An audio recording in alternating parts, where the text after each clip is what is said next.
दोस्तों, हम truck driver लोगों की ज़िंदगी बहुत ख़राब होती है।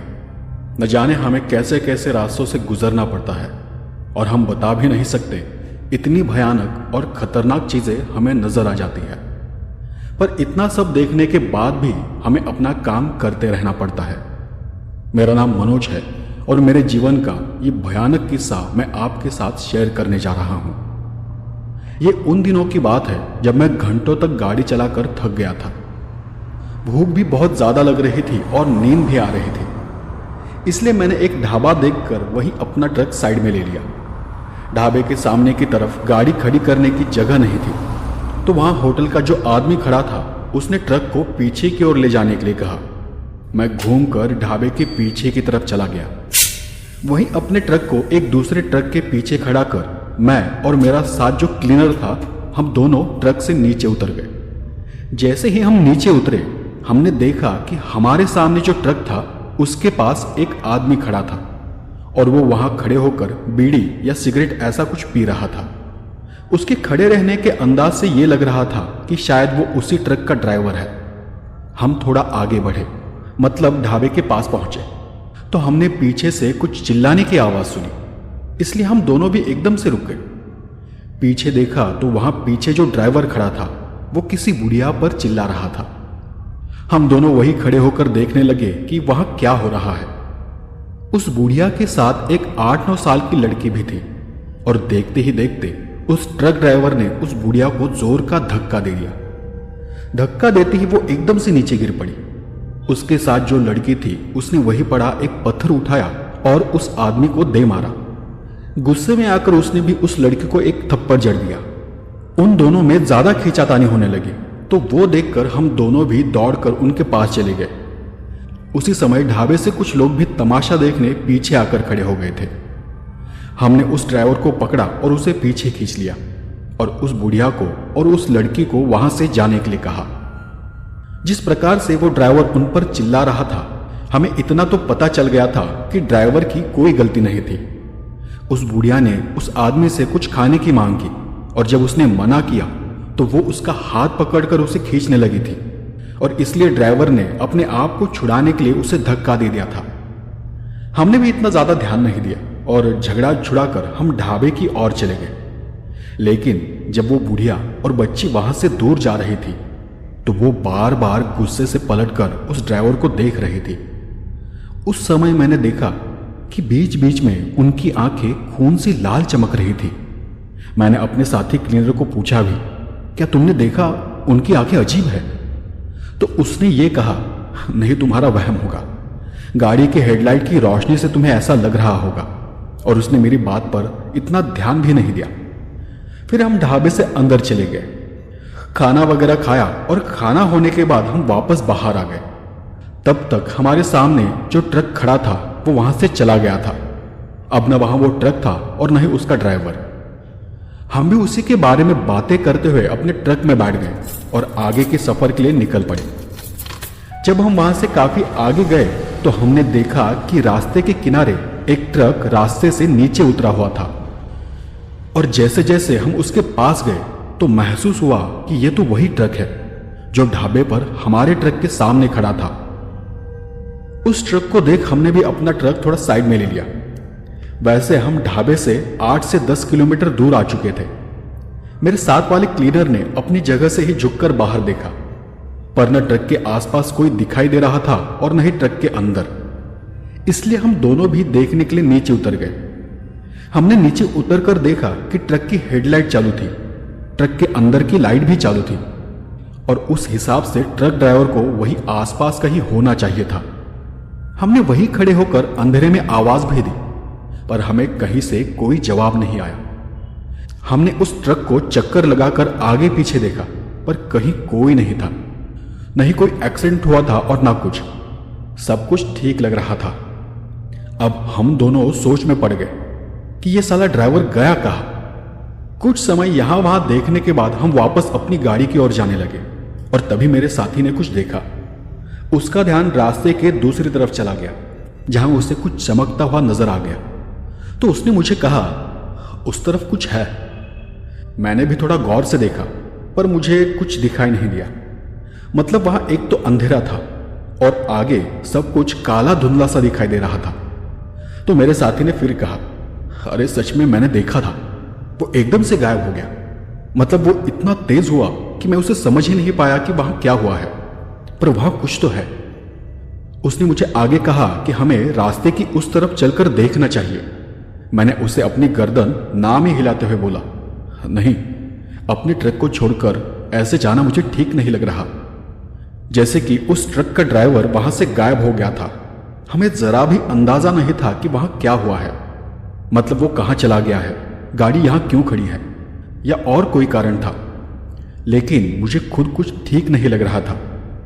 पर फिर भी मेरा जो साथी था वो बार बार मुझे कह रहा था कि चलो एक बार चलकर देखते हैं। तो मैंने उसे कहा कि हम एक काम करते हैं, मैं गाड़ी में जाकर बैठता हूं, तब तक तू जाकर देख कर आ। कुछ नजर आए तो ठीक, वरना हम यहां से चले जाएंगे। हो सकता है कि ड्राइवर का कुछ जरूरी सामान ढाबे पर रह गया हो और इसलिए वो यहां से वापस चला गया हो। फिर भी मेरे साथी ने कहा, मैं बस एक बार देख कर आता हूं, तुम जाकर ट्रक में बैठ जाओ। मैं जाकर अपने ट्रक में बैठ गया और कपड़े से सामने की कांच को पोंछ ही रहा था कि वो वहां दौड़ता हुआ आया और एकदम से मुझ पर चिल्लाने लगा, गाड़ी भगाओ, जल्दी से गाड़ी भगाओ। वो उल्टी जैसा कुछ कर रहा था, इसलिए मैंने उसे पानी दिया और पूछा, अरे हुआ क्या है? लेकिन उसने बोतल को वहीं फेंक दिया और घबराई हुई आवाज में बस इतना कहता रहा कि पहले तुम गाड़ी भगाओ। मैंने यहां वहां देखा पर वहां कुछ भी नहीं था और मैंने गाड़ी चालू की और गाड़ी को तेज भगाने लगा। वो तो बस डर के मारे हाँफ रहा था और भगवान का नाम जप रहा था। बहुत दूर आगे जाने पर मैंने गाड़ी को थोड़ा धीमा कर दिया, पर वो था कि अभी घबरा कर बार बार रास्ते पर यहां वहां देख रहा था। आखिरकार शांत होकर उसने कहा, मैं जब रास्ता पार करके उस तरफ गया तो मुझे कुछ घसीटने की और कुछ खाने जैसी आवाज सुनाई दी, इसलिए मैं रास्ते से थोड़ा नीचे उतरा और झुककर नीचे देखा। वहां रास्ते के किनारे नहर जैसा कुछ खुदा हुआ था और वही एक गड्ढे में नीचे उस ड्राइवर की लाश पड़ी हुई थी। तभी मैंने साथी को बोला, अरे तो इसमें घबराने की क्या बात है, हमें उल्टा पुलिस को खबर करनी चाहिए। उसने मेरी बात को बीच में ही तोड़कर कहा, नहीं नहीं, वो वहां अकेला नहीं था, मतलब सिर्फ वहां उसकी लाश नहीं थी, बल्कि उसके पास वो बुढ़िया और उसकी साथ वाली वो छोटी बच्ची थी। अब यह सुनकर मुझे बस इतना लगा कि शायद उन्होंने ढाबे पर हुए झगड़े का गुस्सा उस ड्राइवर पर निकाला होगा। लेकिन उसके आगे मेरे साथी ने मुझे जो बताया वो सच में बहुत भयानक था। उसने कहा कि वो बुढ़िया उसके सर को किसी मटके की तरह एक पत्थर से फोड़ रही थी और उसी के साथ उसके दिमाग को तोड़कर टुकड़े कर उसे खा रही थी और अपने हाथ पर लगे खून को चाट रही थी। वही वो लड़की उस ड्राइवर के पेट पर बैठकर उसकी छाती से दिल को निकालकर उसे कच्चा ही चबा रही थी। और वो देख मुझे उल्टी जैसा हुआ और मेरे मुंह से जाने अनजाने में आवाज निकली। तभी उन दोनों ने मेरी तरफ देखा और मुझे देखकर वो एकदम से खड़ी हो गई। तुमने जो कहा था वो सच था। उन दोनों की आंखें लाल खून सी चमक रही थी। उनकी उस भयानक नजर को देखकर मेरी हालत ही खराब हो गई और इसलिए मैं वहां से भाग खड़ा हुआ। सच में उसकी बात सुनकर मैं भी घबरा गया था और यह सोचने वाली बात थी कि हम ढाबे से करीब 8 से 10 किलोमीटर दूर थे। जो अंतर हमने 15 से 20 मिनट में पार किया था, हम जानते थे कि इतनी देर में कोई भी इंसान चलकर इतनी दूर नहीं आ सकता, खासकर अगर वो बूढ़ा और कोई बच्चा हो। तो दोस्तों, ये थी हमारी पहली कहानी। आइए अब दूसरी कहानी सुनते हैं। दोस्तों, मेरा नाम मंगेश पाटिल है और मैं महाराष्ट्र से हूं।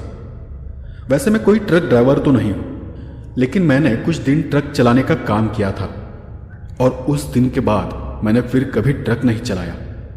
ये उन दिनों की बात है जब मेरे पास कोई नौकरी नहीं थी और मेरे घर में पैसों की बहुत तंगी चल रही थी। इसी कारण मैंने एक ट्रांसपोर्ट कंपनी में कुछ दिन नौकरी की थी। अब मुझे पता नहीं कि वो कोई ट्रांसपोर्ट कंपनी थी या दूसरा कुछ, लेकिन वो लोग अपने ड्राइवर्स को बहुत सारे पैसे देते थे और फिर भी मैंने वो नौकरी छोड़ दी थी।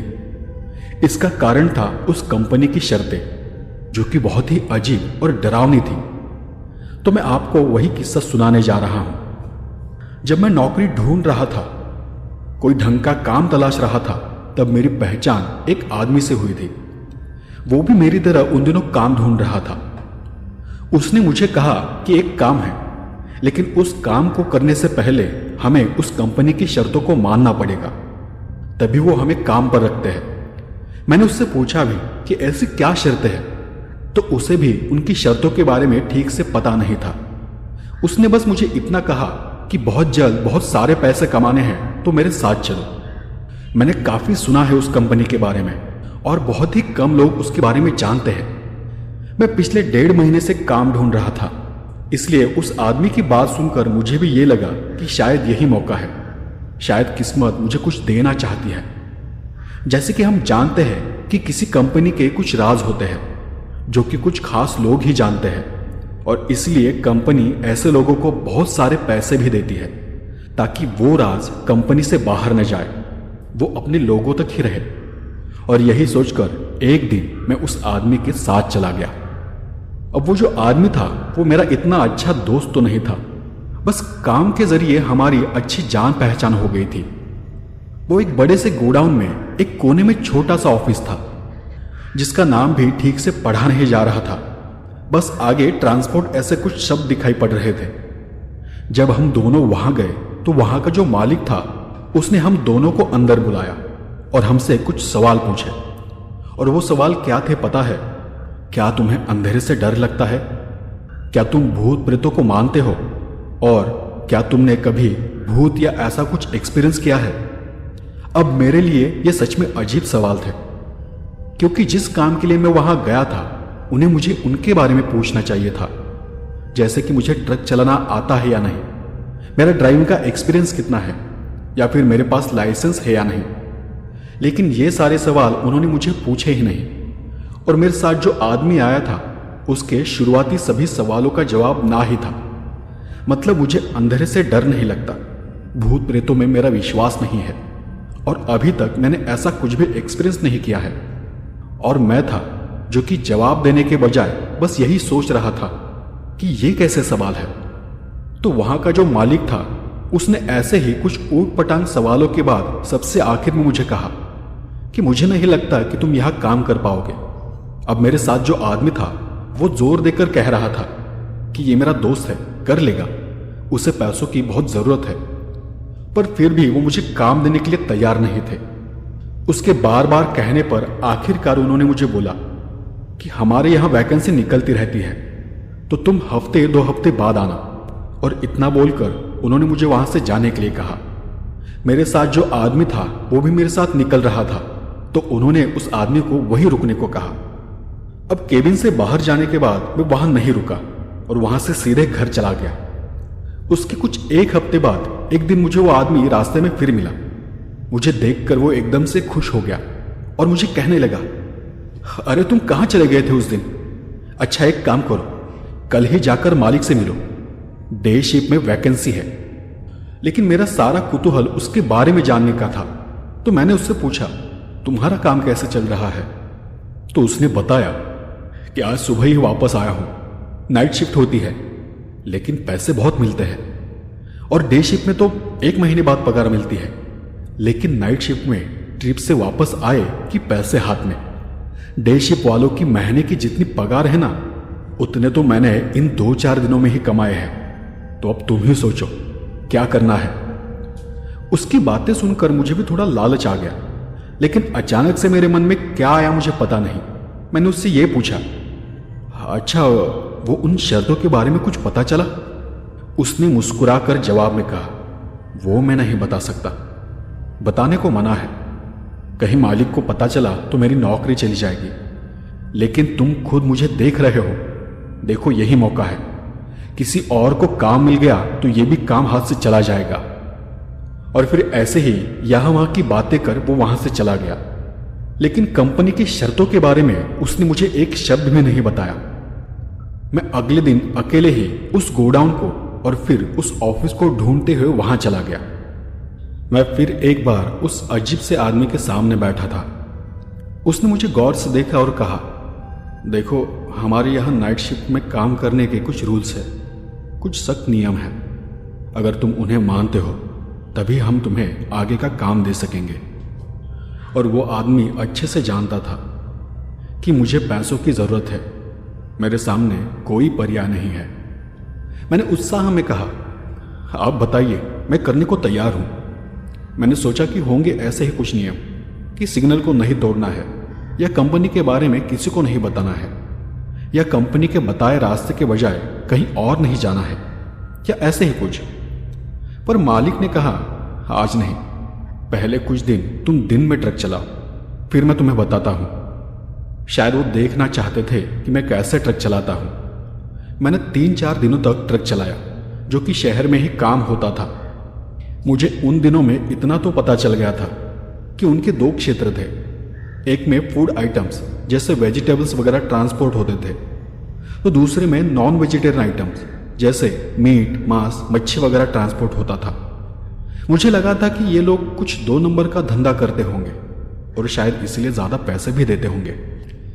ऐसे ही 4-5 दिन बाद एक शाम जब मैं ट्रक लेकर वापस आया और अपने घर जाने की तैयारी कर रहा था, तो मुझे पता चला कि मालिक ने मुझे बुलाया है। मैं कपड़े बदलकर उनके केबिन में चला गया। उन्होंने मुझे उनके सामने बैठने का इशारा किया और शुरुआत में इतना ही कहा, तुम्हारा काम अच्छा है, और जैसे कि तुम्हें पता होगा कि हम 2 तरह का ट्रांसपोर्ट करते हैं, वेजिटेरियन आइटम्स और मीट वगैरह। तो जो लोग मीट, मांस, मटन को ट्रांसपोर्ट करते हैं, सिर्फ उन्हें ही हम दुगनी पगार देते हैं, या कभी कभी उससे ज़्यादा। कंपनी की कुछ मजबूरियां हैं और इसलिए हम मांस, मटन सिर्फ रात में ही ट्रांसपोर्ट करते हैं। तो क्या तुम वो काम करना चाहोगे? दुगनी पगार सुनकर मैंने कुछ सोचा नहीं और बिना सोचे ही कह दिया, हाँ क्यों नहीं। तो मैनेजर ने थोड़ा रुककर केबिन का दरवाजा लगाने के लिए कहा। मैंने उठकर दरवाजा बंद कर दिया और वापस अपनी जगह पर बैठ गया।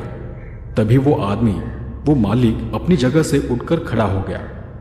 फिर उसने एक एक कर मुझे वो शर्तें बताना शुरू किया।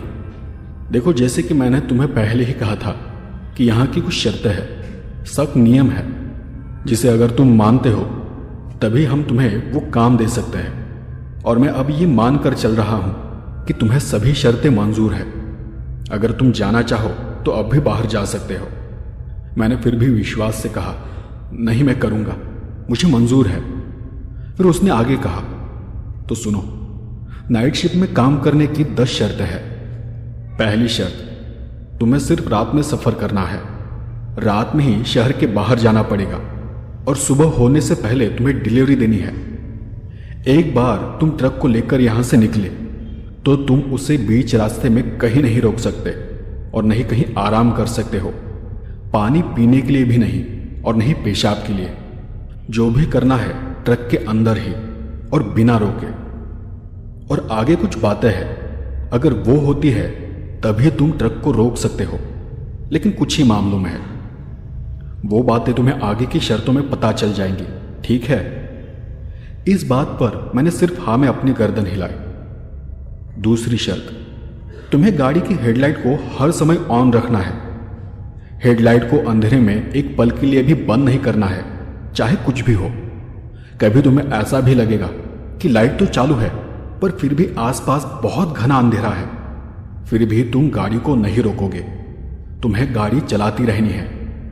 और समझो कि कहीं अगर गाड़ी के हेडलाइट एकदम से झपकने शुरू हो जाए, फिर तो गाड़ी को बिल्कुल नहीं रोकना है, बल्कि गाड़ी को और स्पीड से चलाना है और तेजी से भगाना है, जब तक कि हेडलाइट झपकनी बंद नहीं हो जाती। इस बार मैंने फिर से हाँ में अपनी गर्दन हिला दी। तीसरी शर्त, अगर रात के अंधेरे में किसी सुनसान रास्ते पर कहीं तुम्हें ऐसा साइन बोर्ड दिखाई दे कि आगे का रास्ता बंद है और फिर भी आगे का रास्ता दिखाई दे रहा है, तो उस वक्त भी ट्रक को रोकना नहीं है, नहीं गाड़ी को पीछे मोड़ना है और नहीं किसी दूसरे रास्ते से जाना है। तुम्हें गाड़ी को उसी रास्ते पर चलाते रहना है, ठीक है? चौथी शर्त, अगर तुम्हें रास्ते में कोई आदमी सुनसान जगह पर अंधेरे में चलता दिखाई देता है और अगर वो सीधे चले जा रहा है तो उसकी तरफ ध्यान नहीं देना है और ना ही उसे मुड़कर देखना है। अगर तुम्हें दिखाई दे कि वो रुक गया है और रुककर तुम्हें देख रहा है, तब गाड़ी चुपचाप उसके पास रोक देना और उसे गाड़ी के अंदर बिठा लेना। लेकिन उससे कोई बात नहीं करना और नहीं कोई सवाल पूछना। फिर वो जब कहे, जहां गाड़ी रोकने के लिए इशारा करे, गाड़ी को उसी जगह पर रोक देना, भले ही वो कोई सुनसान जगह क्यों ना हो। तुम्हें उससे कोई लेना देना नहीं कि वो कहां उतर रहा है। उसके उतरने के बाद तुम वापस गाड़ी को आगे लेकर जाओगे, लेकिन गलती से भी उसे मिरर में देखने की कोशिश नहीं करोगे। समझे? वो कहां जा रहा है, क्या कर रहा है, इससे तुम्हें कोई लेना देना नहीं। उनकी ये शर्त सुनकर मुझे थोड़ा अजीब लगने लगा था।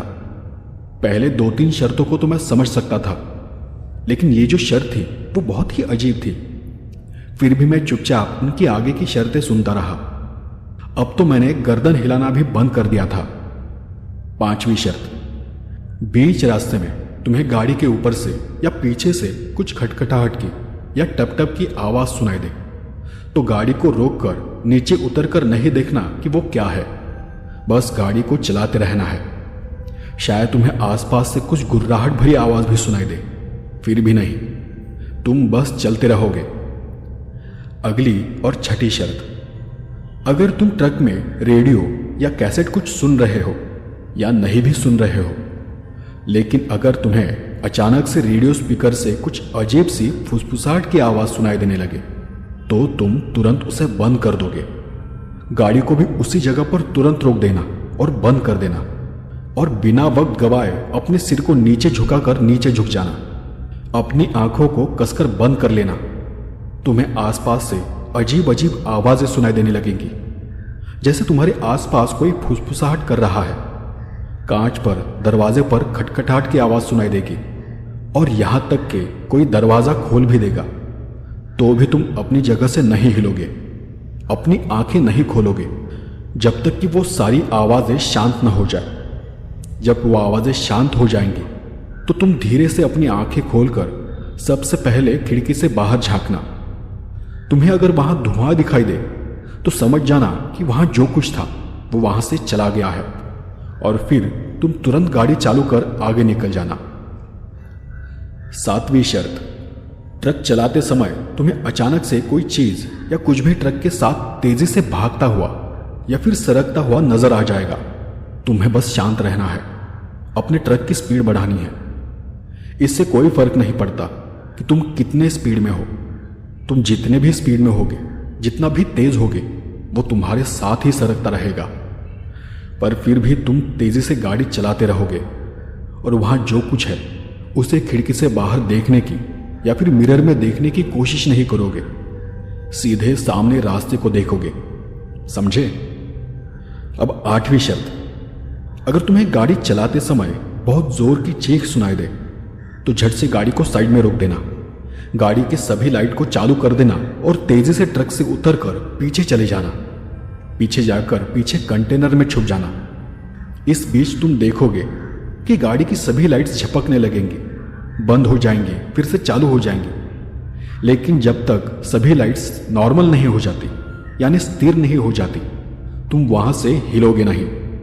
फिर जैसे ही तुम्हें सब ठीक लगे, मतलब सभी लाइट्स नॉर्मल हो जाएंगी, तो उसके ठीक 10 मिनट बाद तुम वापस आगे जाकर ट्रक को उस जगह से दूर ले जाना। और ये आखिरी शर्त, अगर तुम्हें रास्ते पर कोई औरत गाड़ी को रोकने के लिए हाथ से इशारा करती दिखाई दे, तब तो गाड़ी को बिल्कुल भी नहीं रोकना है। वो भले ही कितनी ही सुंदर क्यों ना हो, कितनी ही आकर्षक क्यों ना हो, तुम गाड़ी को उससे आगे लेकर जाओगे। और उससे आगे निकलने के बाद तुम साइड मिरर में देखना। अगर वो अब भी रास्ते पर उसी जगह पर खड़ी है, तो समझो कि तुम बच गए। और अगर वो रास्ते पर नहीं है, तो तुम अपने पीछे देखने की जरा भी हिम्मत मत करना, क्योंकि अगर वो रास्ते पर नहीं है, इसका मतलब वो तुम्हारे पीछे है, तुम्हारे पीछे की सीट पर है और तुम्हें देख रही है। तुमने तिरछी नजर से भी पीछे देखने की हिम्मत की, तो समझो कि तुम मर गए। वो तुम्हें तुरंत ले जाएगी।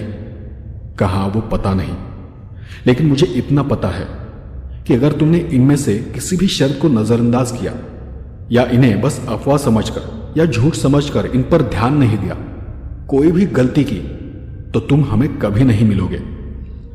इन सब अजीब शर्तों को सुनकर मेरा दिमाग भन्ना गया था। उस मालिक ने सबसे आखिर में मुझे कहा, आशा है कि तुम इन सब शर्तों को याद रख पाओगे। मैंने कुछ सोचकर कहा, पर आपने तो कहा था कि 10 शर्तें हैं, तो आखिरी शर्त क्या है? मालिक ने थोड़ा मुस्कुरा कर कहा, वो मैं तुम्हें वापस आने के बाद बताऊंगा। अब जाओ, अपनी आज रात की डिलीवरी की तैयारी करो।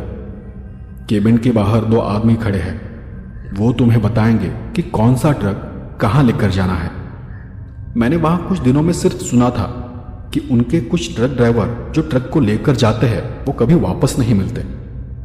किसी के साथ कोई भयानक एक्सीडेंट हो जाता है तो कोई ड्राइवर डर के मारे उस कंपनी को छोड़कर चला जाता है। लेकिन आज मुझे समझ आ रहा था कि इन सब के पीछे क्या कारण हो सकता है। अब मैं दुविधा में था, मैं उन्हें ना नहीं कर सकता था। बाहर उनके 2 आदमी खड़े थे। मैं चुपचाप वहां से बाहर चला गया और चलते चलते ही उस आदमी को ढूंढने लगा जो मुझे यहां लेकर आया था। वो 2 आदमी मुझे उसी गोडाउन के एक बड़े से हिस्से में लेकर गए। वो हर पल मेरे साथ थे। वहीं पर कुछ ड्राइवर शांत बैठे थे, आपस में बात भी नहीं कर रहे थे। मैं अपनी जाने की तैयारी करने लगा और मैंने बहुत धीरे से वहां बैठे कुछ लोगों से मेरे साथ वाले उस आदमी के बारे में पूछा। और तब मुझे पता चला कि उसकी कल रात ही एक भयानक दुर्घटना में मौत हुई है और इसलिए उन्होंने मुझे उसकी जगह पर काम करने के लिए बुलाया है। इस बात को सुनकर मैं एकदम से सुन्न रह गया। मैंने उसी समय वो काम छोड़ दिया था। मैं आपको बता नहीं सकता कि मैं किस तरह से वहां से भागा हूं। जैसे ही मुझे मौका मिला मैं पागलों की तरह बस दौड़े जा रहा था। उन लोगों ने मुझे पकड़ने की, रोकने की बहुत कोशिश की, पर मैं नहीं रुका और रात भर एक गटर में छुपा रहा। मुझे इस बात का डर था कि कहीं वो लोग मुझे पकड़कर मार न दें। सुबह होते ही मैं सीधे अपने गांव चला गया और फिर मैं वहां वापस कभी नहीं गया। मुझे सच में न उस कंपनी के बारे में कुछ पता था और न उनके काम के बारे में, पर वहां कुछ तो अजीब था। मुझे इतना तो यकीन था कि वो सिर्फ ऐसे लोगों को काम देते थे कि जिनके घर वाले या जिनके पहचान का वहां कोई नहीं है। वो उनके बारे में जानकारी निकालते थे और जब उन्हें यकीन हो जाता कि इन्हें देखने वाला या इन्हें बचाने वाला यहाँ कोई नहीं है, तभी वो लोगों को काम पर रखते थे, पैसों का लालच देते थे और पता नहीं उन लोगों से वो कौन सा भयानक काम कराते थे। मेरा नसीब अच्छा था जो मैं बच गया था। मेरे उस साथ वाले आदमी की मौत के बारे में सुनकर मुझे अब ये लगने लगा था कि उनकी आखिरी शर्त यही थी कि अगर तुम जिंदा लौटकर वापस आए तभी तुम्हें पैसे मिलेंगे, बहुत सारे पैसे।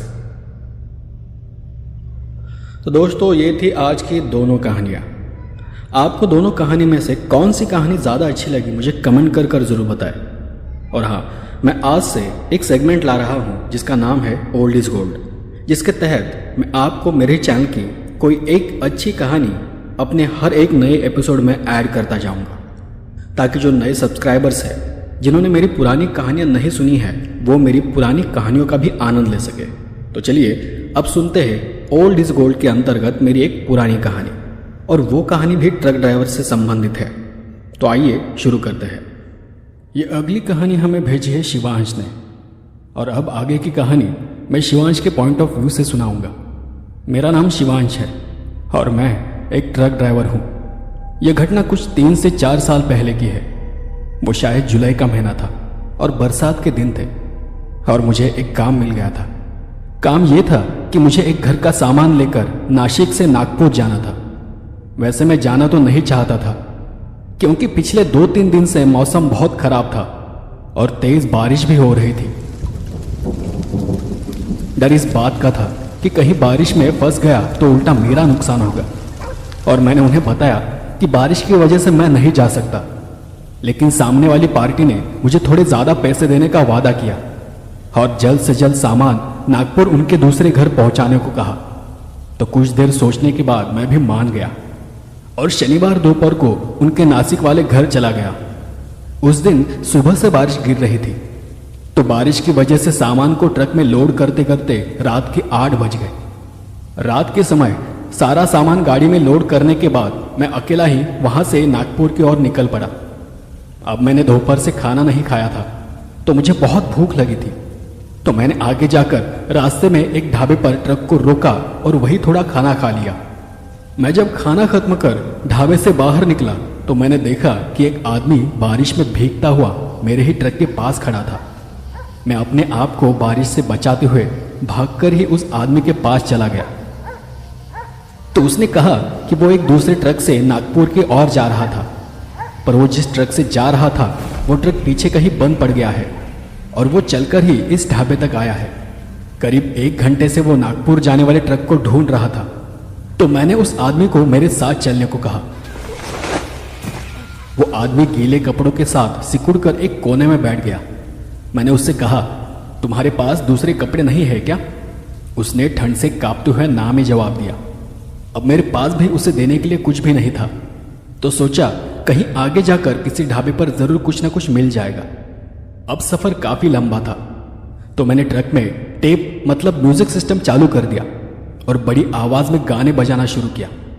ज्यादातर वो फिल्मी गाने थे, लेकिन बीच बीच में ही कोई भजन, कोई भगवान का गाना शुरू हो जाता था।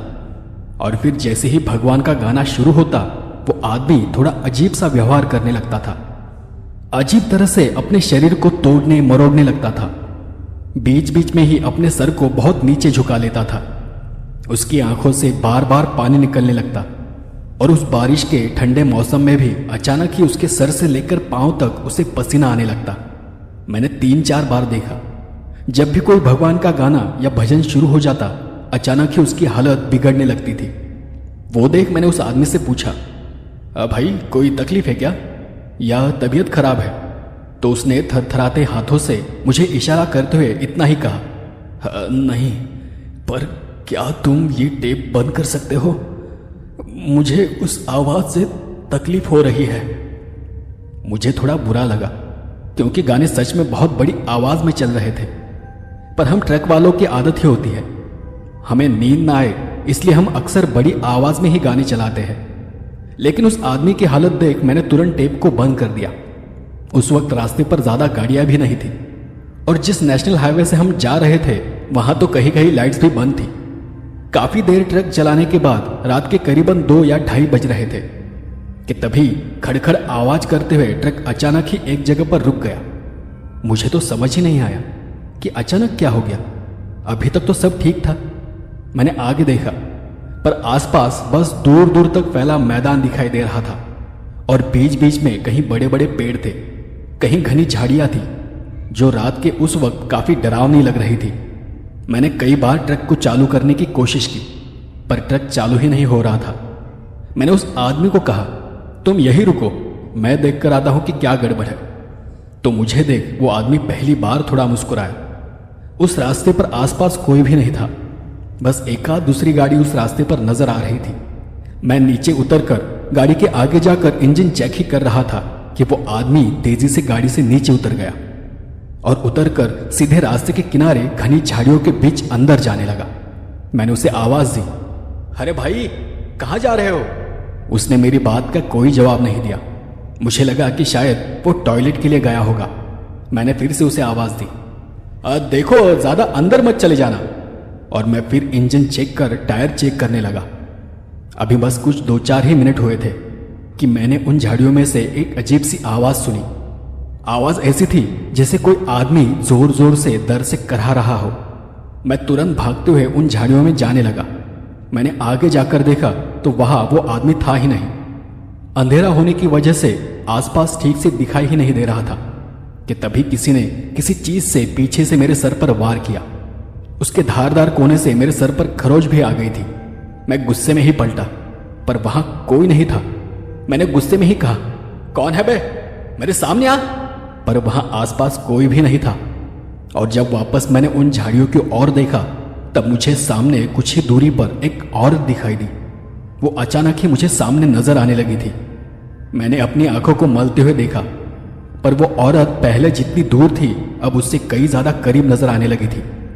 वो देख मेरी सांस जैसे रुक सी गई, धड़कन बिल्कुल धीमी सी हो गई और बदन एकदम ठंडा सा होता महसूस होने लगा। मैं वहां से हटते हुए उन झाड़ियों में जाने लगा। कि तभी मेरा पैर किसी नरम चीज से टकराया और मैं नीचे गिर पड़ा। मैं अपने आप को संभाल कर उठने की कोशिश कर ही रहा था कि मैंने देखा कि जिस चीज से मैं टकराया था वो वही आदमी था जो कुछ देर पहले मेरे साथ मेरे ट्रक में था। और अब उस आदमी के छाती पर वो औरत अजीब तरह से बैठी हुई थी।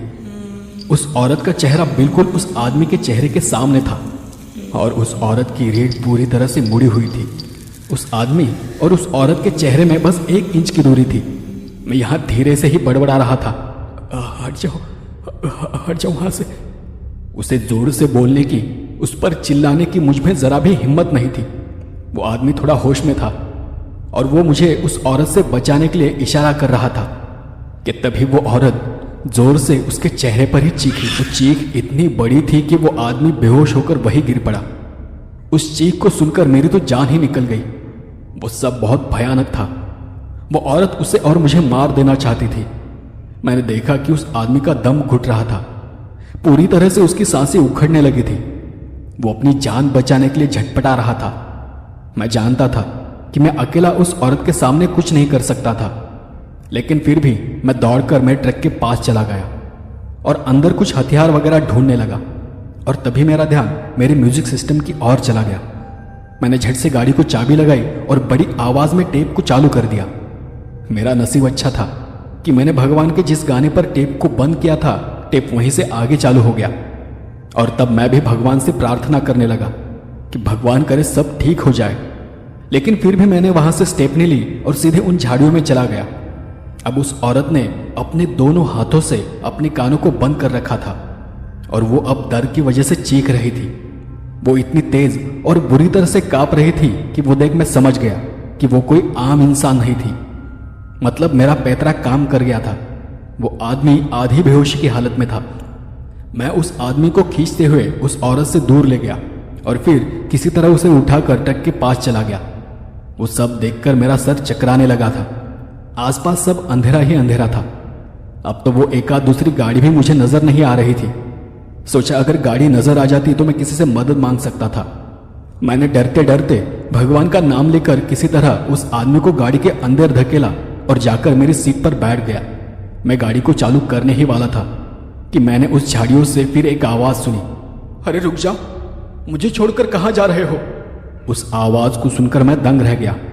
मैंने जिस आदमी को गाड़ी में बिठाया था वो अब भी गाड़ी में ही बेहोश पड़ा हुआ था और वो आवाज भी बिल्कुल उसी आदमी की जैसी थी।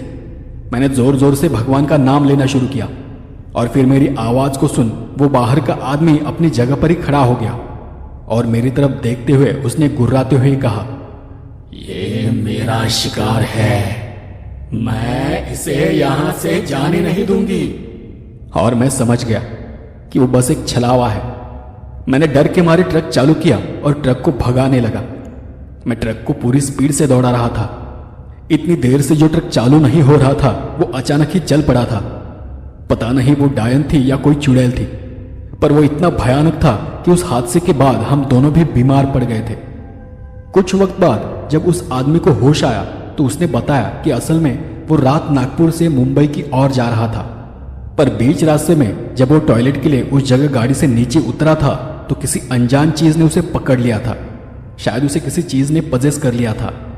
वो तब वहां से आगे निकल तो गया, पर जैसे जैसे वो चीज उस पर हावी होने लगी तो उस डायन या चुड़ैल वो जो भी थी उसने उसे वापस उसी जगह आने पर मजबूर कर दिया। और इसीलिए बीच रास्ते में ही वो मुंबई की ओर जाने वाली गाड़ी से उतरकर मेरी गाड़ी में बैठ गया था। उसने कहा कि तब अगर तुम मुझे आने से मना कर देते तो शायद मैं तुम्हें मार देता, पर अच्छा हुआ कि तुम मुझे वहां ले जाने के लिए तैयार हो गए और आज सिर्फ तुम्हारी वजह से ही मेरी जान बच पाई है।